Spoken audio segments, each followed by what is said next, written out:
Hello, everybody. Welcome to my Pro 3 review. To skip past me yapping about the synthesizer and just hearing the sounds of it, skip to the time mentioned now. All right. Apparently, you want to hear me yap a little bit about the synthesizer. Great. Well, it really is the only analog mono synth that I will ever need. I absolutely love it. It sounds phenomenal. It's capable of sounding futuristic and experimental, and also capable of making those fat, juicy analog mono synth sounds of the past that you want to hear. Unbelievable. It's unbelievable. I want to get some of the negative things that I've found about it out of the way. There's a little bit more menu diving than I would like. The fact that in order to access key tracking for the filter, you do have to dive into a menu. And let me also be upfront about this. I am still learning the technical aspects of how to program the sequencer. To be fair, I don't really use sequencers a whole bunch. I prefer to play most of my parts, and if I do use a sequence, it'll be like an ostinati or an arpeggiation of a phrase. I'll be using the arpeggiator here and there. But I'm going to start using them to modulate effects. That's kind of an unknown territory for me. As far as modulation routings via sequencer, I don't think anything exists like the Pro 3 yet. It's a one of a kind. I find the effects are pretty good. Normally, I don't use the effects on sequential instruments, but on this one I do. The Bucket Brigade delay on the Pro 3 sounds really good to me. Nice little rhyme there, huh?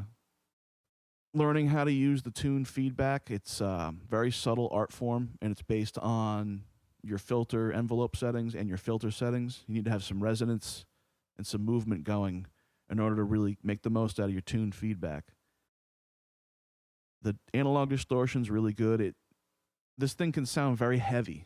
There's a lot of, for anybody who's into industrial music and likes making synthesizers sound like distorted guitars and basses, this has got you covered.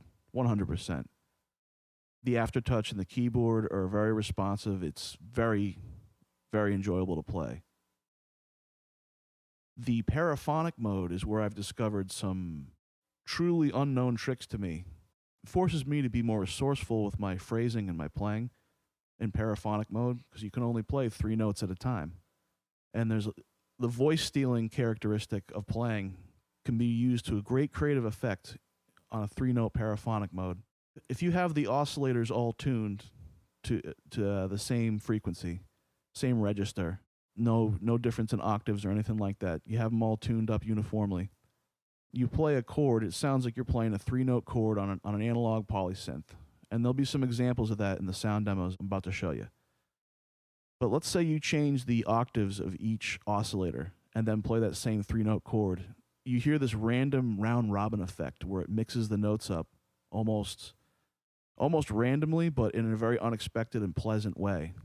There's a lot of experimentation to be done, but there's a lot of beautiful possibilities with paraphonic modes. Other things that are pretty important to know before you buy the instrument is that it has 3 different filter types. It has a Prophet 6 style filter, a Moog style ladder filter, and an Oberheim OB6 style 12-pole state variable filter. All 3 filters sound great. I love using the OB6 filter, and I love using the P6 filter, and I really, really love using the ladder filter. I'm still learning this thing, and please don't consider this review comprehensive in any way. It's definitely my subjective take on things.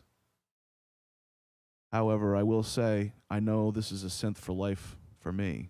So now I'm going to stop yapping about this synth and give you an example of some of the sounds that I've made for it.